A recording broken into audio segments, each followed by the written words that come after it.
What's up guys, David here, and in this quick video I'm going to show you how to SIM unlock the iPhone 7. It's worth noting that this method also works for the iPhone 7 Plus and pretty much any other iPhone out there. So the first thing you're going to want to do is turn off Find My iPhone, which you can do by going into the settings, then iCloud, then Find My iPhone, and then flip the switch to the off position. Once you've done that, go back to the home screen and open up the dialer and dial *#06# to bring up your iPhone's IMEI number. Write this number down and make sure that you get it right, as you're gonna need it later. The next step is to get the unique unlock code that your phone needs from an unlocking service, and soon enough you'll get an email that looks something like this, telling you that your iPhone 7 has been unlocked. And from here, all you have to do is enter in an unaccepted SIM card. So basically any SIM card that isn't from the carrier your phone is locked to. So in my case, since the phone is locked to AT&T, I'll enter in a T-Mobile SIM card, and then all you have to do is connect the phone to Wi-Fi, and that's it. Your iPhone will be officially unlocked.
What's up guys, the Hackspot here, and many people have been asking me, yo dog, where's the iOS 11.2 and above jailbreak? So I've been receiving so many comments, so today's video I'm going to be providing you guys with all the highlights and details about where it is, the status. Let's jump right in, shall we? Alright, so I know it's hard waiting for a jailbreak. This iPhone 10 is on iOS 11.2.1, and I'm really eager for a jailbreak. It's about time that we get a jailbreak, okay? I want to be able to put City on, see how it feels like on the iPhone 10 for myself. Anyways, many great tweaks don't need to be updated, so I don't feel that left out.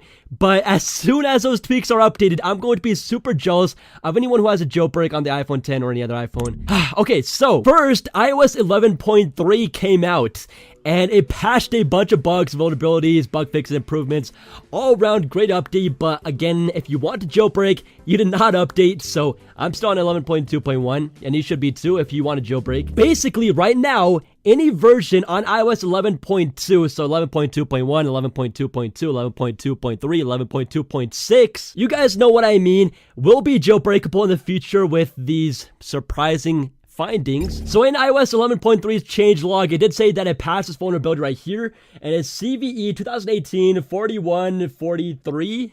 I hate saying those names, but anyways, it patched that, and this is great because it shows that there was a vulnerability that most people were not aware about. So this was in iOS 11.2, and again, it was blocked and patched in the new iOS 11.3. So why is this good news? It was blocked. Well, this means that it has now been discovered, basically, and that it may be used in a 11.2 jailbreak. So a security researcher, an active Pokemon trainer, I'm just kidding, okay, just a security researcher. He's the one who found this bug or vulnerability, exploit, whatever you guys want to call it. So people don't get mad at me. It was actually 3 kernel vulnerabilities that he found, and again, they were patched in iOS 11.3, but they are still available, of course, in iOS 11.2 because 11.3 was one to patch it. So on Twitter, he said that those were fixed, and later on March 29th, this is where it gets juicy, by the way, he said, gonna post details about CVE 2018-4143 soon.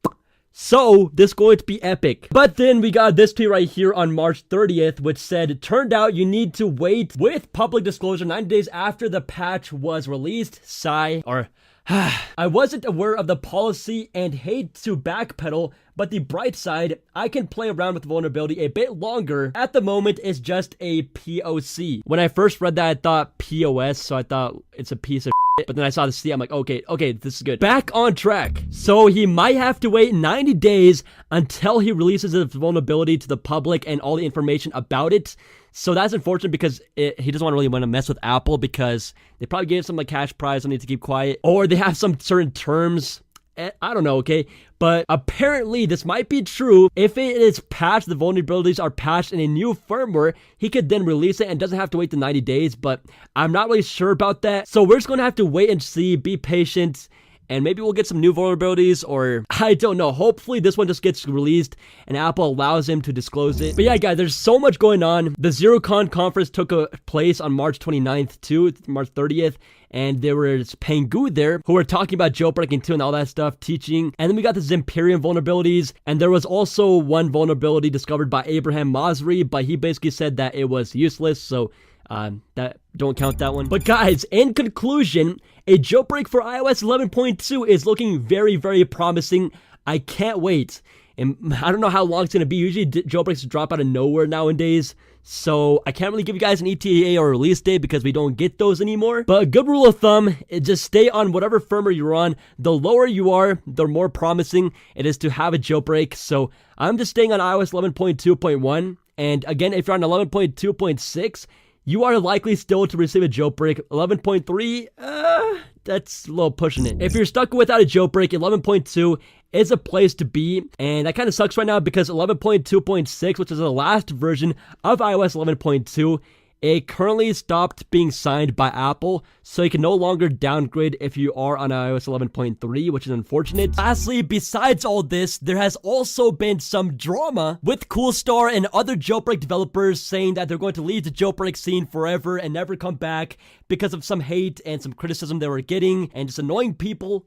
I just don't want to get into it because in the end, it was all pretty childish. They were just faking it and really planning to come back in a week or so and be like saviors to the jailbreak community. And don't get me wrong, they have contributed a ton, but you just gotta let the criticism not get to you and all the annoying people not get to you when you do something publicly. I mean, everyone will get it. Any YouTuber, celebrity. But yeah, guys, iTweaks did upload a full video on that, so if you do want to get in all the news about what happened, I'll put his link to his video down below inside the description, so go and check it out. I urge you guys to. It's pretty funny, and yeah. But as I've been saying all along, guys, do not update. If you want to jailbreak, be patient. I know it's annoying with all the bugs, like on iPhone 10. I've been noticing so many bugs. This one is so glitchy, and I really want to update because of that. But I'm waiting, being patient, because I would rather have a jailbreak. Anyways, guys, I really do hope that you enjoy this jailbreak update. I need to go feed my cats, so I'll see you guys in a new video. Peace out.